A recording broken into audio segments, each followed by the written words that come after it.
तो आज मैं आपको इस वीडियो में बताने वाला हूं कि हम जनरली जब भी कोई जावा का प्रोजेक्ट बनाते हैं तो हम क्या करते हैं। हम यहाँ पे करते हैं फाइल, और फाइल करने के बाद न्यू, और यहाँ पे जावा प्रोजेक्ट हम जनरली ये करते हैं। ठीक है, तो ये करने पे आपने देखा होगा जब भी हम ऐसा जावा प्रोजेक्ट बनाते हैं तो हम करते क्या है।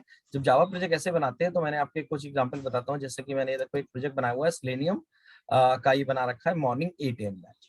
तो इसमें जब हम जावा का प्रोजेक्ट बनाते हैं तो जावा प्रोजेक्ट बनाने के बाद होता क्या है कि आपने जावा का प्रोजेक्ट तो बना लिया, उसके अंदर जावा की कोडिंग कर ली। अब आपको मान लो किसी उसके ऑटोमेशन के लिए जैसे आपको सिलेनियम का यूज करना, तो सिलेनियम की जो जार है वो बाय डिफॉल्ट यहाँ पे अवेलेबल नहीं होती है। ठीक है, आपके प्रोजेक्ट में बाय डिफॉल्ट सिलेनियम की जार अवेलेबल नहीं होती है, क्योंकि जब भी आप जावा का प्रोजेक्ट बनाते हो तो आप देखना, मैं आपको दिखा भी देता हूँ, अच्छा रहेगा एक सैंपल की। मैंने यहाँ पे जावा प्रोजेक्ट लिया और यहाँ पे प्रोजेक्ट का नाम कोई भी लिख देते हैं। जैसे मैंने लग दिया मान लो प्रदीप प्रोजेक्ट, मैं एक प्रदीप प्रोजेक्ट नाम से बना देता हूँ। ठीक है, तो देखो जैसे मैं प्रदीप प्रोजेक्ट बनाऊंगा, यहाँ पे फिनिश करूंगा, तो आपको देखना यहाँ पे क्या दिखेगा।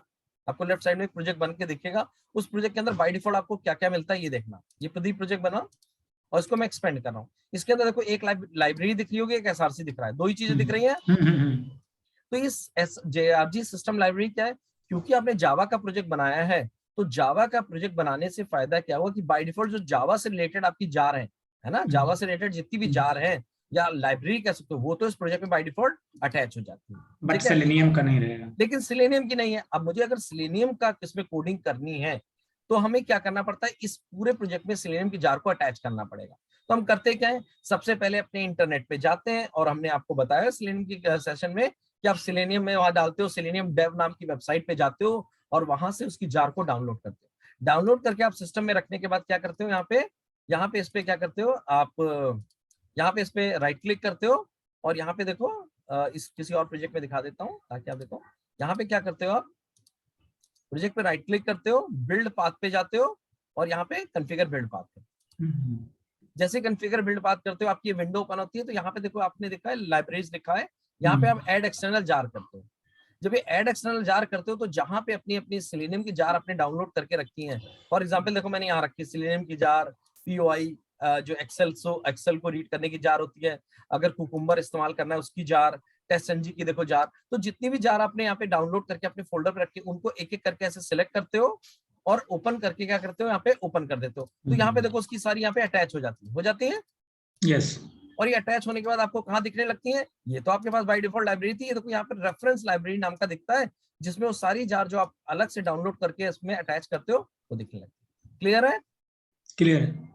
अच्छा, अब इसमें देखो, इसमें सबसे बड़ा चैलेंज क्या आता है। सबसे बड़ा चैलेंज ये आता है, अगर मैं आपको दूं कि जब इस प्रोजेक्ट को आप बना लेते हो, मान लो कि एग्जांपल लें कि मुकेश ने प्रोजेक्ट बनाया, ठीक है, और मुकेश ये प्रोजेक्ट देना चाहते हैं किसको, मोनिका। ठीक है, तो अगर मुकेश अपना ये प्रोजेक्ट मोनिका को देना चाहते हैं तो मुकेश को क्या क्या कर देना पड़ेगा। मुकेश को अपने इस प्रोजेक्ट के अंदर जो जावा का कोड की फाइलें हैं ये तो सारी प्रोजेक्ट में देनी पड़ेगी प्रोजेक्ट के साथ, लेकिन साथ में ये जार भी देनी पड़ेगी। यस और नो? क्योंकि जब ये जार आप दोगे, जार ही तो इस्तेमाल हो रही है इस प्रोजेक्ट के अंदर सिलेनियम की, तो ये जार भी आपको देनी पड़ेगी। अब ये जार जब आप दोगे तो आपका प्रोजेक्ट हो जाता है बहुत हैवी। क्या हो जाता है? हैवी। अब आप किसी को कॉपी पेस्ट करने में एक जावा फाइल दे दोगे, अगर आपको दिखाऊंगा मैं, साइज बहुत छोटा होता है, लेकिन अगर आपने उसको ये पूरी जार के साथ दे दी तो ये जार के साथ क्या होगा, प्रोजेक्ट हैवी होगा। ठीक है, दूसरा क्या है, ड्रॉबैक है, देते वक्त आपको ध्यान रखना है कि आप जब प्रोजेक्ट के साथ जार दे रहे हो तो कोई भी जार मिस नहीं होनी चाहिए। अगर कोई भी एक जार मिस हो गई तो आपके लिए प्रोजेक्ट को जब मोनिका अपने सिस्टम पे रन करेंगी तो उन्हें एरर आनी शुरू हो जाएगी, और उस एरर को रिजॉल्व करना थोड़ा टफ हो जाएगा, क्योंकि वो बताएगा, ये नहीं बताता है कि जार मिसिंग है, वो बताएगा ये क्लास मिसिंग है, ये फंक्शन नहीं मिल रहा है। अब वो किस जार के अंदर कहाँ फंक्शन था, ये थोड़ा सा ज्यादा नहीं लेकिन थोड़ा सा मैनेज करना टफ हो जाता है। क्लियर है?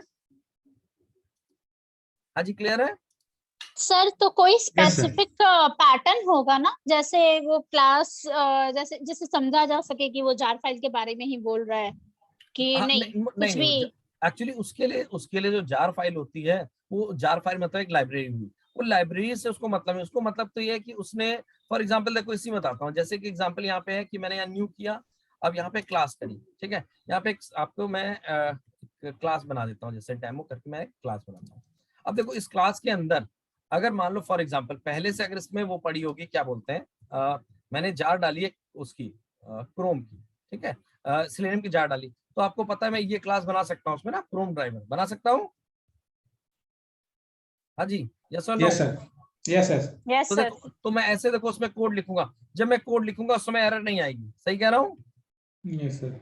मैं जब ये कोड लिखूंगा, अभी तो इसमें नहीं लिख सकता क्योंकि मैंने इसमें सिलेनियम की जार नहीं डाली, लेकिन अगर इसमें सिलेनियम की जार मैंने डाली होती और मैं एक कोड लिखता तो उसमें कोई एरर नहीं आती। क्लियर है? यस। क्योंकि मैंने अपनी जार इसमें अटैच कर रखी है। तो जब ये एरर नहीं आएगी, अब ये प्रोजेक्ट मैंने किसको दे दिया? मोनिका को दे दिया। मुकेश ने प्रोजेक्ट मोनिका को दे दिया। मोनिका के सिस्टम पे जब उसने कॉपी करके दिया, अगर उसने जार नहीं दी साथ में सिलेनियम की, ठीक है, जिस जार के अंदर एक क्लास थी, तो ये लाइन उनके उनके सिस्टम पे क्या देगी? एरर। क्यों देगी? उसे वो जार या क्लास नहीं मिलेगी। क्लियर है? यस। ठीक है। अब मैं यही तो बोल रहा हूँ कि वो आपको कभी भी एरर ये नहीं देगा, वो कभी भी एरर ये नहीं देगा आपको कि आपकी जार कौन सी मिसिंग है। वो देगा आपको क्या? कि इस नाम से कोई क्लास मिल ही नहीं रही है। क्लियर है? तो आपको पता होना चाहिए कि ये जो जार है, वो ये जो क्लास है, वो किस जार के अंदर है। मेरी बात समझ रहे हैं? Yes yes sir. तो आपको, क्योंकि वो आपको देखो जार ऐसे, देखो एक क्लास में आपको दिखाता हूँ, जिस प्रोजेक्ट के अंदर आपने इसको डाल रखा है वहां के अंदर आप जार ही इंपोर्ट करते हो। इस जार के अंदर कोई ऐसी क्लास होगी जिसके अंदर क्या होगा? वो क्लास आपकी बनी होगी। क्लियर है? Yes sir. तो अब और देखो सर क्या, वो जो जार फाइल्स रहते हैं, लाइब्रेरीज रहते हैं, उसके भी कोड व्यू किए जा सकते हैं क्या? उसके नहीं कोड ना? तो उसके कोड आप व्यू डायरेक्ट नहीं कर सकते हैं, क्योंकि जो आपको जार दिए जाते हैं उसके अंदर ये जावा की क्लास ही होती है। उसके अंदर वेब ड्राइवर नाम की क्लास होगी, क्रोम ड्राइवर नाम की क्लास होगी। आप उसका कोड नहीं देख सकते, क्योंकि जो आपको जार मिलती है उसमें उसकी डॉट जावा नहीं होती है। उसकी क्या होती है? जो कंपाइल कोड होता है डॉट क्लास। ये देखो मैं आपको दिखाता हूँ। अगर मैं किसी पैकेज को उठा लूं, ये देखो इसके पैकेज को उठा लूं, तो इसके अंदर आपको देखो क्लासेस मिल रही classes, absent yes sir. Dot class मिल रही। तो आप इसका कोड नहीं देख सकते, क्योंकि डॉट क्लास का कोड, डॉट क्लास किसमें होता है? ये बाइट कोड में होता है। तो आप इसका कोड नहीं देख सकते। ठीक है, आप इसका कोड नहीं देख सकते। देखो अगर मैं डबल क्लिक करूंगा तो यहाँ पे देखो आपको एक इसको आपको आइडिया दे रहा है, ये देखो। ठीक है, लेकिन एग्जैक्ट आप इसका पूरा कोड नहीं देख सकते, क्योंकि वो कोड किसमें लिखा होता है? डॉट जावा में, है ना? तो आप यहाँ पे नहीं देख सकते। अब यहाँ पे बात ये आती है कि इन जो प्रॉब्लम मैंने आपको बताई कि जार आपको मैनुअली डाउनलोड करना, फिर इसमें अटैच करना, ये काम एक तो मैनुअली बड़ा सरदर्द है। दूसरा कि आप जब किसी को देते हो तो आपको ये मेक श्योर करना है कि आप उसे जार दो। अब बेचारा, एक और प्रॉब्लम बताता हूँ, आपने मान लो गलती से उसकी ये जार मिस हो गई, कौन सी? ये वाली। अब आप बताओ कि जो जार आप उसे देना भूल गए हो या जार मिस हो गई है, जब वो अपने पे कोड रन करेगा तो उसे ये भी पता होना चाहिए कौन सी जार का कौन सा वर्जन। मेरी बात समझ रहे हैं? यस आप यस सर। आपने अपने पे यूज किया ये जेक्सबी एपीआई का 2.3 वर्जन, और जब उसके पे जार मिस हो गई तो वो चलो उसको किसी तरह पता भी चल गया कि मेरी क्लास ये नहीं है, मेरी क्लास इस नाम से कोई क्लास मेरे को नहीं मिल रही है। वो नेट पे जाएगा, ढूंढेगा कि किस जार में क्लास होती है, तो वो क्लास की जार तो बता देगा, लेकिन वर्जन थोड़ा बताएगा, क्योंकि वो किसी वर्जन में हो सकती है। यस और नो? Yes sir.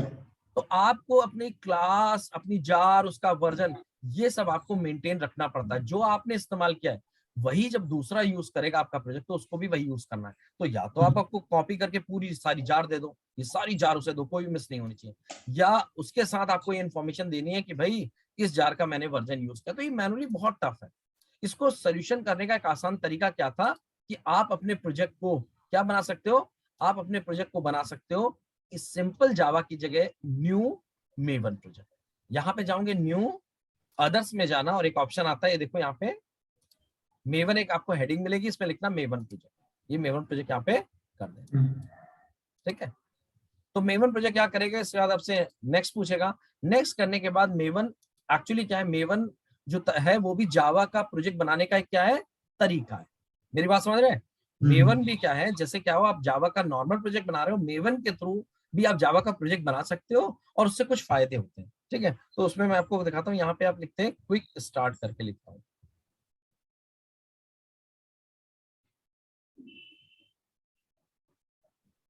तो यहाँ पे आप यहाँ पे करोगे तो आपको यहाँ पे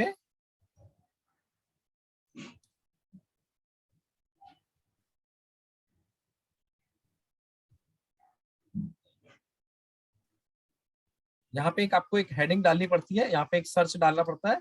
वो मैं आपको क्या कहते हैं, सर्च आपको दे देता हूँ कि आप क्या डालोगे, और ये इजिली आपका वो आराम से सर्च हो जाएगा। तो आपको क्या लिखना है वहाँ पे? ये लिख देना, जो मैं यहाँ पे टाइप कर रहा हूँ। तो आपको क्या करना है, आप सिंपल इसमें ये डाल देना, मेवन आर्कटाइप क्विक स्टार्ट। मतलब आपको अगर जो मेवन के थ्रू आप जावा बनाने का प्रोजेक्ट है वो आप इजिली बना सकते हो, तो आपको ये वाला अप्रोच चाहिए, क्विक स्टार्ट वाला। तो इसमें देखो आपको 3 सजेशन आ रहा है, आपको ये वाला सिलेक्ट करना है, ये दिख रहा है आपको, जिसमें ग्रुप आईडी ये लिखी हो, और इसको नेक्स्ट कर दो। नेक्स्ट करोगे तो यहाँ पे आपसे आपसे कुछ इनपुट ले रहा है। एक तो आपसे पूछा ग्रुप आईडी, एक आर्टिफैक्ट आईडी, एक वर्जन और एक पैकेज का नेम। तो आप ध्यान से देखना, बाय डिफॉल्ट इसने क्या किया है, अपने यहाँ पे एक पैकेज का नाम दे दिया, ठीक है। मैं यहाँ पे आर्टिफैक्ट आईडी में क्या देता हूँ, आर्टिफैक्ट आईडी में आपको हमेशा वो नाम देना होता है जो आप अपने प्रोजेक्ट का नाम रखना है। जब जावा का नया प्रोजेक्ट बनाते हो तो प्रोजेक्ट एक नाम रखते हो ना, तो यहाँ पे आर्टिफैक्ट आईडी मेवन का जब प्रोजेक्ट बनता है तो आर्टिफैक्ट आईडी का मतलब जो नाम रखोगे वो आपके नाम किसका होगा, प्रोजेक्ट का होगा। तो मैंने यहाँ रख दिया सेलेनियम फ्रेमवर्क, पूरा नाम रखते हैं जो अपने बैच का, सेलेनियम 8 AM फ्रेमवर्क, ठीक है। सेलेनियम 8 AM फ्रेमवर्क करते हैं, और यहाँ पे इसके बाद मेन आपका आर्टिफैक्ट आईडी, बाद में यहाँ पे आप बनाते हो package group ID. Group ID का देखो क्या यूज है, आप देख रहे होगे जो भी मैं ग्रुप आईडी में लिखा है या आर्टिफैक्ट आईडी में लिखा है उससे कुछ पैकेज बन रहा है, समझ रहे हो, देखो है ना अपने यहाँ। तो एक्चुअली करता क्या है कि बाय डिफॉल्ट जब आप इसमें अपना आर्टिफैक्ट आईडी देते हो तो ये तो प्रोजेक्ट का नाम हो गया, एक बाय डिफॉल्ट पैकेज बनाता है। पैकेज क्यों बनाता है, ताकि ये क्या करेगा, डिफॉल्ट पैकेज बनाता है कि आपको अपनी क्लास को क्रिएट करने के लिए एक डिफॉल्ट पैकेज मिल जाए, आप पैकेज के अंदर क्लास बनाओ।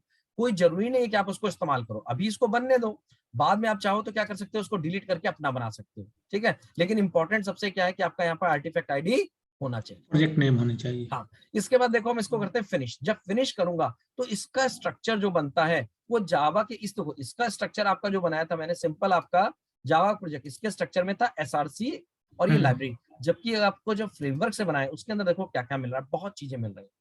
एक तो आपको एक फोल्डर, यहाँ पे केवल SRC था, यहाँ पे SRC मेन जावा, SRC टेस्ट जावा, एक लाइब्रेरी तो मिलनी थी जावा की, वो मिल गई, और इसके अलावा एक फॉर्म मिल रही है, और एक आपको मिली मेवन डिपेंडेंसीज। ये मेवन डिपेंडेंसी सबसे काम की चीज है। क्या है, सबसे काम की चीज है। सबसे काम की चीज क्या है कि यहाँ पे आपको क्या है कि अगर आपको किसी जार को डाउनलोड करना है तो आपको मैन्युअली डाउनलोड करने की जरूरत नहीं। अपने प्रोजेक्ट में देखो अगर मेवन करेंगे तो मेवन के अंदर बाय डिफॉल्ट इसने 2 जार दिए। अगर आपको इसमें सिलेनियम की जार ऐड करना है तो आपको मैन्युअली डाउनलोड नहीं करना है। ये मेवन का सबसे बड़ा फायदा है, ठीक है। तो इस फायदे को बोलते हैं, इस बेनिफिट को, इस फीचर को बोलते हैं डिपेंडेंसी, मेवन की डिपेंडेंसी। आप इस pom.xml में जाओ, ये pom.xml का मतलब होता है कि ये आपकी इस प्रोजेक्ट का कंट्रोलिंग फाइल है। इस प्रोजेक्ट की क्या है, कंट्रोलिंग फाइल है। इस प्रोजेक्ट के इस फाइल के अंदर यहाँ पे एक टैग दिखता है जिसका नाम है डिपेंडेंसीज। क्या टैग है, डिपेंडेंसीज। इसके अंदर जिस जार को आपको डाउनलोड करना है उसका ये टैग आप ढूंढ के डाल दो, इंटरनेट से टैग डाल दो, आपको कुछ नहीं करना है, ये टैग उठा के डाल देना यहाँ पे, और अपने हाथ वो क्या करेगा, उसकी जार को डाउनलोड कर देगा। आप देखना मेवन के अंदर वो जार अपने हाथ आ जाएगी। अब ये टैग मिलता कैसे है, ये टैग मिलता ऐसे कि आप नेट पे जाना, और नेट पे आप सिर्फ देखना, नेट पे क्या करोगे आप, नेट पे आप जाके सिर्फ इतना लिखना मेवन। मेरी स्क्रीन पे आपको ब्राउजर दिख रहा है? नो। हाँ, क्योंकि मैंने पूरा स्क्रीन शेयर नहीं कर रखी है। तो आपको तो आप एक काम कर सकते हो कि शेयरिंग में मैं और अटैच कर सकता हूँ कि नहीं कर सकता किसी को, तो मैं ब्राउजर को अटैच कर सकता हूँ मेरे ख्याल से। अब ब्राउजर दिख रहा है मेरा? दिख रहा है। हाँ, तो आपको यहाँ पे लिखना है maven selenium dependency. Maven selenium dependency लिख दो, और इसकी ऑफिशियल वेबसाइट होती है। इस ऑफिशियल वेबसाइट पे आप जाओ और देखो, जितना आप इस समय सोच सकते हो कि आपका जितना भी क्या कहते हैं वो सिलेनियम से रिलेटेड आपकी जार है, वो सारी देखो यहाँ पे सारे वर्जन दिख रहे हैं सारे वर्जन। Yes sir. तो ये देखो 4.1 4.3 ये सारे वर्जन आपको दिख रहे हैं। आप किसी भी वर्जन पे जिस डाउट को डाउनलोड करना है उसको आप क्या कर सकते हो, आप उसको यहाँ पे आप उसको क्या कर सकते हो, यहाँ से देख सकते हो। तो आपको मान लो सिलेनियम 4.1 चाहिए, तो 4.1 का जो वर्जन चाहिए उस पर क्लिक कर दो। देखो यहाँ पे क्लिक कर दो, जैसे आप क्लिक करोगे तो यहाँ पे देखो आपको एक स्क्रीन दिखा रहा है जहां पे आपको ये एक टैग बना के दिया है, लिखा है मेवन और उसके नीचे टैग। केवल इस टैग को कॉपी कर लो। आप देखो, बताता हूँ आपको क्या बेनिफिट है मेवन को यूज करने का। इसको कॉपी कर लो, आप जार नहीं कॉपी कर रहे हो, आप केवल वो डिटेल कॉपी कर रहे हो जो आपको जार चाहिए, और यहाँ पे पेस्ट कर दो। देखो कितनी बेहतरीन चीज दिखा कहाँ रहा पे पेस्ट करनी है? हूं। ये जो आपका डिपेंडेंसीज टैग है, डिपेंडेंसीज, form.xml में। हाँ form.xml में डिपेंडेंसी टैग, एक टैग बनाए, एक इसको मिनट वो ओपन करना सर, ये इक्लिप्स। इक्लिप्स, आपको इक्लिप्स नहीं दिख रहा है? नहीं नहीं, अच्छा, तो इसका मतलब एक बार में आपका अब इक्लिप्स भी दिखेगा। हाँ, अब इक्लिप्स दिख रहा है आपको? नहीं, हाँ यस सर दिख रही हाँ है। तो इक्लिप्स में आपका ये जो आपका टैग है, ये आपका डिपेंडेंसीज टैग दिख रहा है, ये डिपेंडेंसीज टैग है और उसके अंदर एक टैग पड़ा है डिपेंडेंसी। ये तो पहले से था हाँ, QMX में। हाँ। ऐसे ही टैग आपको मेवन की वेबसाइट पे मिलेगा। आप यहाँ पे जैसे ही पड़ा है इसी में एंटर करना और जो पेस्ट करके लाए, देखो एक टैग और आ गया इसमें। आ गया। तो ये टैग क्या करेगा, ध्यान से देखना, इस टैग को डाला, Ctrl+S सेव करना, आप देखना इसके अंदर इसकी जार अपने यहाँ डाउनलोड करके आ जाएंगी।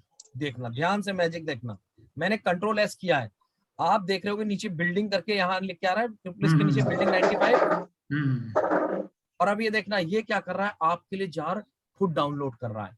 पहला फायदा कि जार खुद डाउनलोड कर रहा है। दूसरा फायदा, आपके सिस्टम पे खुद ही सेट भी कर देगा, कहाँ पे, प्रोजेक्ट में, समझ गए? यस। तीसरा फायदा, ये जब जार डाउनलोड करता है तो केवल एक जार डाउनलोड नहीं करेगा, इस सिलेनियम को सपोर्ट करने के लिए जिस जिस वर्जन के जो भी जार आपको चाहिए और जिस वर्जन के साथ चाहिए, ये सारी जार आपके लिए डाउनलोड करेगा। मेरी बात समझ रहे हैं? Yes sir. तो आपको चिंता नहीं करनी, आपने सिर्फ उसे बताया, ये टैग डाल के बोला कि मुझे सिलेनियम 4.1.2 पे काम करना है, ये आपके लिए 4.12 सिलेनियम की जार और उससे डिपेंडेंट जितनी भी जारें आपको चाहिए वो एक बार में आपके सिस्टम में क्या कर देगा, डाउनलोड कर देगा, और डाउनलोड करके आपके प्रोजेक्ट में अटैच भी। क्लियर है? क्लियर है। अब आप देखो ध्यान से, तो आपके लेफ्ट में मैजिक हुआ है, देखा आपने जार कितनी डाउनलोड कर दी? कर दी। ये इतनी जार डाउनलोड करने में अगर आप मैनुअली करते, तो पहले मैनुअली आप सोचो, मैनुअली करते, फिर उसे आप अपने इस प्रोजेक्ट में जाके जैसे आप यहाँ पे करते, बिल्ड पाथ में सेट करते ना। अब ये है देखो कि आप, सिर्फ हम ये किसी को देखो देना आपने होगा तो। आपने किया भी है, ये देखो आपने किया है, आपने इतनी जार ये सब मैनुअली डाली थी, ये देखो, ठीक है, आपने मैनुअली डाली थी, मैंने इस प्रोजेक्ट में मैनुअली नहीं डाली, आपके प्रोजेक्ट में अपने यहाँ देखो सारी आ गई। तो ये सबसे बड़ा फायदा है। दूसरा फायदा क्या बताता हूं आपको, देखो कितना आसान तरीका, किसी ने आपसे बोला कि भाई सिलेनियम 4.1.2 पे काम नहीं करना है, मुझे करना है, ये बहुत स्टेबल नहीं है, मुझे 3.14 पे करना है। अब देखो कितनी बड़ी दिक्कत होती है अगर आप लेकिन सर मेरा एक फ्रेमवर्क था जो, अच्छा आप जिसमें ना एक चीज था सर कि वहां पर ना वो आउटडेटेड हो गया था क्रोम ड्राइवर।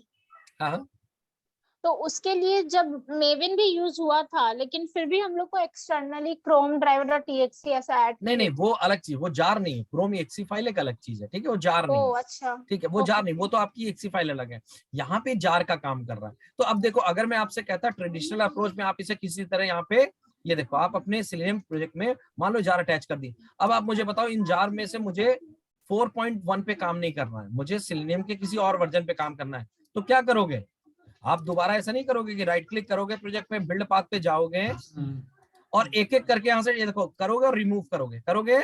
Yes sir. और इसमें रिमूव करते वक्त आपको ध्यान रखना है कि सिलेनियम से रिलेटेड एक एक जार आपको ढूंढनी पड़ेगी ना, इसमें सिलेनियम की जार भी है, इसमें टेस्टनजी की जार भी है, इसमें एक्सेल की जार भी है, ठीक है, चलो जावा की जार तो सिंपल यहाँ दिख रही है, लेकिन बाकी जार में से ढूंढ ढूंढ के वो जार कैसे निकाल के डिलीट करोगे? गलती से कोई दूसरी जार डिलीट हो सकती है, यस और नो? यस। अब देखो जार से आपका क्या फायदा है मेवन में आपने बोला कि आपको ये वर्जन चाहिए ही नहीं, ये वर्जन नहीं चाहिए, अब इसमें से आपको ढूंढने की जरूरत नहीं है कि सिलेनियम 4.2 की कौन कौन सी जार है, उनको डिलीट करना है, वर्जन ही चेंज कर देंगे। आप वर्जन या तो चेंज कर दो या इस टैग को उठा के यहाँ से फिर से डिलीट कर दो और Ctrl+S कर दो, Ctrl+S कर दोगे अपने हाथ इससे रिलेटेड सारी जार डिलीट कर देगा। लेफ्ट साइड में देखा मैजिक, ये दिखा चली गई, देखो कितना आसान तरीका, उसने खुद सिलेनियम से जार और सिलेनियम से रिलेटेड जार उड़ा दी। आप यहाँ पे जाओ और क्या करो, दूसरा वर्जन जो आपको चाहिए 3.14 मान लो, ये किया, क्लिक कर दो इस पे और ये जार, चाहो तो ये टैग दोबारा कर लो, नहीं तो ये केवल वर्जन ही कॉपी करके आप क्या कर सकते थे, अपडेट कर सकते थे, ये वाला पार्ट, टैग सेम होता है ये वाला, लेकिन आप सबसे अच्छा तरीका ये देखो, कॉपी किया गए और यहाँ पे ये डाल दो, इसको डालते सेव करूंगा, आप देखना मैजिक क्या हुआ, लेफ्ट साइड में खट से आ गई कौन सी जार, 3.14, आ गई? आ गई। तो कितना आसान हो गया आपके लिए। अब आप देखो इसके अंदर मैं आपको कोड लिखूंगा, आपको कोई मेहनत, ये काम अगर मैनुअल करते तो पहली बात तो एफर्ट है, उससे बड़ी चीज है कि क्या है, रिलायबल नहीं, क्योंकि मैनुअल में आप जार को सेट कर रहे हो, फिर उसमें कोई जार मिस हो गई। यहाँ कितना आसान है। अब बताता हूँ, ये जार मेरे प्रोजेक्ट में बाय डिफॉल्ट डाली गई है, मुझे जार चाहिए ही नहीं थी, मुझे जे यूनिट नहीं चाहिए थी, मुझे जे यूनिट की जगह क्या चाहिए थी, टेस्ट एनजी चाहिए। मेरी बात समझ रहे हैं? यस। तो देखो टेस्ट एनजी की जार आपने, अगर टेस्ट एनजी की जार आप डालना चाहो तो कैसे डाल सकते हो, सिंपल। आप क्या करो, यहाँ पे जाओ और यहाँ पे सिर्फ मेवन, चाहो तो मेवन की रिपोजिटरी में आ चुके हो, यहाँ पे सिंपल लिख दो टेस्ट एनजी, ये देखो।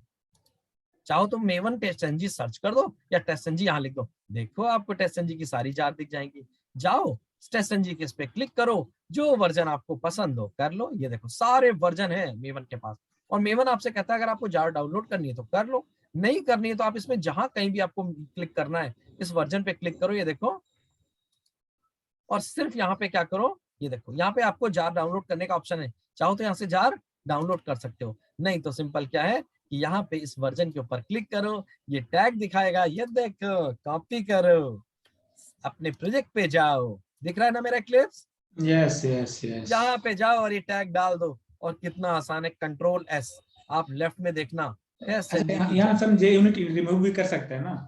बिल्कुल, जे यूनिट मुझे नहीं चाहिए, मैं भी आपको रिमूव करके दिखाऊंगा। यहाँ पे टेस्ट एनजी की सारी जार खटाखट खटाखट खटाखट आ गई, ये देखो आ गई, दिखाऊं, ये देखो, यस। आपको एक दो टेस्ट एनजी की जार से दिखा सकता हूँ, जितनी टेस्ट एनजी की जार आपको चाहिए थी वो खटाखट इसने यहाँ पे अटैच कर दी। ये फायदा है आपका, ये फायदा है आपका। और यहाँ पे देखो क्या है कि आपको बाय डिफॉल्ट जब एक प्रोजेक्ट बनाता है तो देखो जो आपको पैकेज बाय डिफॉल्ट मिला था वो दिख रहा है। Yes yes.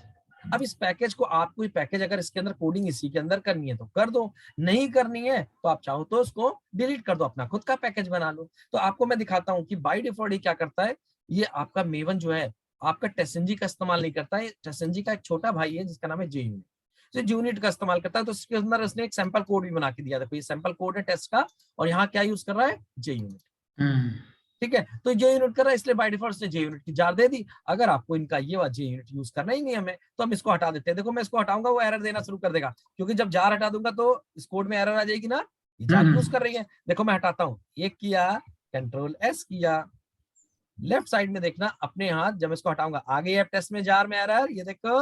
यस।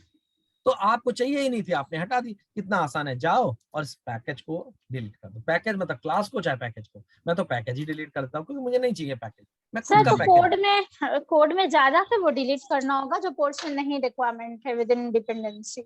नहीं वो आपके, हाँ कोड में आपको कोड क्या आपको पता होता है ना, यहाँ पे देखो कितना अच्छा कंट्रोल है, आपको पता है मेरे प्रोजेक्ट में क्या क्या यूज होगा, सेलेनियम यूज होना है, टेस्टएनजी यूज होना है। कहने का मतलब है कि हमको जो जो भी डिपेंडेंसी चाहिए, हम जो भी मेरा वो डिपेंडेंसी है पीओएम में उसके अंदर हम डाल देंगे, या तो जार का, सेलेनियम का हो, एक्सेल का हो। एक्सेल, अब देखो एक्सेल का जो, एक्सेल की जो जार चाहिए होती है, अगर मैं आपको दिखाऊं तो एक्सेल के लिए ये जार चाहिए होती है पीओआई, अपाचे पीओआई। हाँ जी। अब देखो यहाँ पे अपाचे पीओआई मैंने डाउनलोड की, ई में प्रदीप जार्स के अंदर ये रखी थी। अब यहाँ पे आपको अगर डाउनलोड करनी है, अरे भाई कोई मसला ही नहीं है, आप सिंपल जाओ, या तो अगर आप फर्स्ट टाइम ब्राउजर पे हो तो ब्राउजर पे ऐसे लिखते हैं क्या, मेवन अपाचे पीओआई डिपेंडेंसी, नहीं तो एक बार इस ऑफिशियल वेबसाइट पे आप आ गए हो ना, mavenrepository.com, यहाँ पे लिख दो पीओआई और स्लैश OOXML करके है, या पीओआई लिख दो तब भी आपको दिख जाएगा पीओआई के कितने फ्लेवर आते हैं। तो पीओआई में आपको कौन सा करना है, ये आपका पीओआई सिंपल है और ये आपके पीओआई इसमें सब कुछ आता है। तो इस पीओआई पे इस पे क्लिक कर दो, क्लिक करने के बाद जो वर्जन चाहिए उस पे क्लिक कर दो। देखो मैं इस पे क्लिक करता हूँ, अरे भाई देखो ये टैग मिल गया, इसको बोलते हैं डिपेंडेंसी टैग। इसे डालो अपने कोड में और कंट्रोल एस कर दो, कंट्रोल एस किया, देखो इसकी जार भी खटाखट दिखेगी यहाँ पे भी आपको, ये देखो। तो ये भाई साहब जो आपके मेवन है, ये आपके लिए सबसे बड़ा जो काम करते हैं वो ये करते हैं। अब आप पूछोगे इसका फायदा, ये तो मिल गया आपको, डाउनलोड नहीं करना, देखो दिख रही पीओआई। अब ये फायदा तो इसका सबसे बड़ा है, इससे इसका जो मैंने एक सबसे बड़ा फायदा क्या बताया। अब फायदा क्या है कि जब आप किसी को अपना प्रोजेक्ट दोगे, मान लो ये क्या कहते हैं, आप अपना प्रोजेक्ट ये सेलेनियम एटम जो फ्रेमवर्क है ये प्रोजेक्ट को कॉपी करोगे और इस प्रोजेक्ट को दे दोगे मोनिका को। प्रोजेक्ट को कॉपी करते वक्त आप ये जार नहीं देना उसे, ये जार नहीं दोगे। आप जब प्रोजेक्ट दोगे तो जार नहीं जाएगी, उसके साथ क्या जाएगी, ये pom.xml। मेरी बात समझ गए? यस यस, मोनिका समझ रहे हैं? तो ये pom.xml जब उसके प्रोजेक्ट उसके सिस्टम पे जाएगी और वो अपने सिस्टम पे जब सेलेनियम एटम फ्रेमवर्क को कॉन्फ़िगर करेगा, मतलब यहाँ पे इंपोर्ट करेगा, ऐसे करना पड़ता है। ये फोल्डर वहां आप दे दोगे, आप मोनिका अपने सिस्टम पे इसको कहीं डाउनलोड करके रख लेंगे, फिर करेंगे इंपोर्ट, और इंपोर्ट करके यहाँ पे देखो एग्जिस्टिंग करेंगे, और यहाँ पे जहां आपका वो प्रोजेक्ट पड़ा है वहां ब्राउज करके जाओगे, उस प्रोजेक्ट को यहाँ पे देखो जैसे बना ऐसी फोल्डर लाओगे, ऐसे क्लिक करना और ओपन कर देना। ये यहाँ पे सिलेक्ट होकर इनका प्रोजेक्ट यहाँ पे ऐसे ही खुल जाएगा। खुलने के बाद ये पॉम में जाएंगी, और पॉम में सिर्फ इनको इतना करना है कि इसको क्या करना है, इसमें थोड़ा सा कोई चेंज कर देना, क्योंकि या तो आप इसमें क्या करो, राइट क्लिक करके इसमें करना पड़ता है, राइट क्लिक करके रन एज मेवन इंस्टॉल, क्या करना पड़ता है, रन एज मेवन इंस्टॉल कर लो, बिल्ड कर लो, बिल्ड या इंस्टॉल इसमें से कर लो, तो आपकी जार अपने आप क्या करता है, वो इंस्टॉल करने का मतलब इस मेवन के फॉर्म के पास जाता है और इसके अंदर जो जो आपने कॉन्फ़िगरेशन दिया है वो उसको अटैच करके डाउनलोड कर देता है। नहीं तो उसका सिस्टम में कर लेगी। हाँ, नहीं तो आसान काम ये है कि मैं क्या करता हूँ, उसको कमांड रन करने से अच्छा इसमें कहीं भी थोड़ा सा एक स्पेस डाल दो, तो क्या होगा, आपकी फाइल में चेंज हो गया। अब जैसे ही सेव करोगे वो इसके अंदर की सारी चीजें क्या करता है, ढूंढता है, सेव करने का मतलब वो अपने आप क्या करता है, सारी चीजें डाउनलोड। क्लियर है? क्लियर है। तो ये मेवन का सबसे बड़ा फायदा कि आपको ये सबसे बड़ा चैलेंज था, आपने प्रोजेक्ट दिया, ये प्रोजेक्ट का साइज बताया कितना होगा, आपको सही से बताओ, 2-3 MB से ज्यादा नहीं होगा। केवल साइज हैवी होता है किससे, जो कि आपके अंदर जार होती है। अब आपको किसी को जार देनी नहीं, वो अपने आप जब दोगे तो ये दोगे और पॉम आपके प्रोजेक्ट के साथ जाएगी, वो अपने सिस्टम पे जब प्रोजेक्ट डाल के पॉम में डालेगा और थोड़ा सा इसमें सेव करके चेंजेस करके सेव करेगा, अपने आप ये जार कहाँ जाएगी, उसके सिस्टम पे भी डाउनलोड हो जाएंगी। समझ गए? हाँ जी, यस सर। तो ये इसका सबसे बड़ा फायदा। ठीक है, अब इसमें हम प्रोग्राम कैसे लिखेंगे सर? आप प्रोग्राम जैसे लिखते हो, आप SRC टेस्ट आपका फोल्डर बना है, इसके अंदर आप जाओगे, आप पैकेज बनाओ जैसे बनाते हो, ये देखो पैकेज बनाना, क्लास आप पैकेज बना लो। अगर पैकेज नहीं बनाओगे तो आपका डिफॉल्ट पैकेज होगा com.org.main, है ना, ये देखो आप कोई भी पैकेज बना लो, और जैसे आप अब इसके बाद सिंपल है, इसके बाद आप नहीं जरूरी है कि com.org.main ही लिखना है, पैकेज आप कोई भी बना सकते हो। तो मैंने एक नाम ले लिया पैकेज का कोई भी, ठीक है, और इसके अंदर न्यू करके इस पैकेज के आप चाहो तो डायरेक्ट क्लास ही बना सकते थे, लेकिन एग्जांपल क्या है कि हमेशा क्या करना चाहिए, क्या करो, आप एक पैकेज बना लो। मैंने पैकेज सेशन दो फोल्डर इसमें बनते हैं ना, SRC मेन और SRC टेस्ट।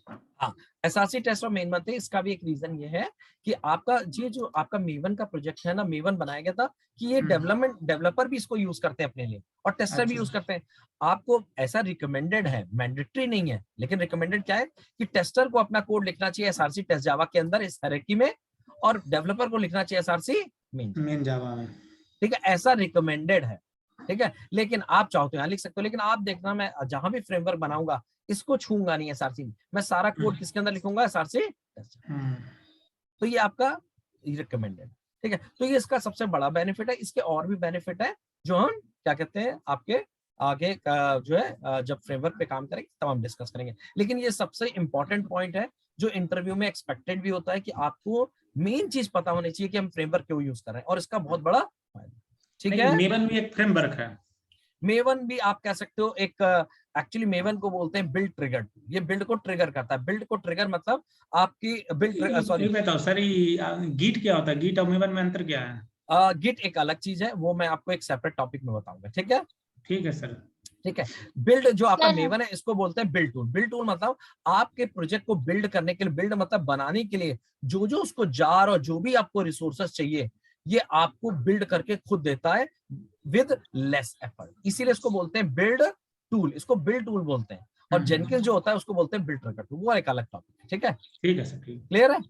ओके। तो हाँ जी बोलिए सर। तो मेवन का जो बोलेंगे कि वाई लाइक जैसे वाई यू यूज मेवन, तो ये तो बोल सकते हैं ना कि we can add dependency, we don't have to add external jars manually, so instead of adding we can do it adding the dependency in the pom.xml, so that whenever any update is required, the project will वो जो बोलते हैं ना update खुद से लेना है, खुद से ले लेता है। हाँ, मतलब आप एक सिस्टम से देखो, खुद से मतलब सबसे बड़ा क्या है कि इस प्रोजेक्ट को आपकी टीम में आपने किसी और को कॉपी करके दिया, अब आपको उसको जार कॉपी नहीं देनी, वो अपने सिस्टम पे जब इसको प्रोजेक्ट को कॉन्फ़िगर करेगा तो अपने आप क्या होगा, वो जार उसके सिस्टम पे दोबारा डाउनलोड हो जाएगी उसके सिस्टम पे, ठीक है। ये अपने से नहीं होता है, मतलब सेल्फ अपडेट नहीं होता है, मतलब अगर मैं बिल्ड एक अपडेट मैवन करती हूँ प्रोजेक्ट, हाँ, कुछ हाँ, है ना जब हम लोग, हाँ, राइट, वो तो आप ये बताओ ना, आपने प्रोजेक्ट को कॉपी करके रखा, मैंने तभी तो बोला कि आप या तो इस प्रोजेक्ट के ऊपर राइट करके आप ऐसे कर दो, रन एज करके मेवन बिल्ड कर दो, तो मेवन बिल्ड कर दो, या आप ऐसे कर दो, राइट क्लिक करके आप इसमें होगा, यहाँ पे एक मेवन का ऑप्शन आता है, इसमें आता है अपडेट प्रोजेक्ट, जैसे आप अपडेट प्रोजेक्ट करोगे आपकी सारी जार डाउनलोड करेगा। तो अपडेट प्रोजेक्ट करता क्या मैं बताऊं, अपडेट प्रोजेक्ट एक्चुअली इस फॉर्म के अंदर जाके फिर से चेक करता है कि इसको ये सारी चीजें क्या करनी है, रन करनी है। अपडेट प्रोजेक्ट क्या करता है, इस फॉर्म के अंदर जाके इन चीजों को रन करता है। तो मैंने एक शॉर्ट तरीका, एक कह सकते हो this is the work around, कि मैंने क्या किया, आप वहां से अपडेट प्रोजेक्ट करो, या इसके अंदर आप कोई छोटा सा भी चेंज करते हो ना, मान लो इसमें एक स्पेस बना दिया, अब इस फाइल में क्या हो गया, थोड़ा सा चेंज हो गया, तो अगर मैं इसको यस सर, अब मैं कंट्रोल एस करके जब इसको सेव करता हूं, तो अपडेट प्रोजेक्ट करो या इस फाइल को सेव करो, दोनों एक ही काम करते हैं। क्या करते हैं, इस फाइल के अंदर जो जो चेंजेस हुए हैं उसको क्या करते हैं, रन करते हैं। तो जो काम इसमें हो चुका है, जो जार डाउनलोड हो चुकी है उसको छोड़ देगा, जो नहीं डाउनलोड हुई है उसे डाउनलोड कर देगा, अगर आपने कोई टैग हटाया है तो उसको डिलीट कर देगा। मेरी बात समझ गए, अपडेट प्रोजेक्ट करना, और इस फाइल में छोटा सा कोई, ये एक तरह से का कह सकते हो आप, एक जुगाड़ है कि आप इसमें छोटा सा स्पेस बना के इसे सेव कर देते, ठीक है। Yes sir. तो ये आपका मेवन का मेन पर्पस, ठीक है। चलिए, आई होप कि आपको मेवन का मेन बेनिफिट समझ में आया होगा, कि मेवन का जो मेन फायदा है वो हम क्या उठाते हैं, कि हमारे मैनुअल एफर्ट को कम करता है, डिपेंडेंसी को हमारी जो है उसको हमारे जार को जो डाउनलोड करने का काम है उसको बहुत इजी कर देता है, ठीक है। इसके अलावा इसके और भी बेनिफिट है, लेकिन जो सबसे मेन बेनिफिट है जिसके कारण ये बहुत ज्यादा पॉपुलर है वो यही है, ठीक है। तो आई होप आपको वीडियो पसंद आया होगा। आप अगर आपको वीडियो पसंद आया तो आप मेरे चैनल को सब्सक्राइब कर सकते हैं। Thank you.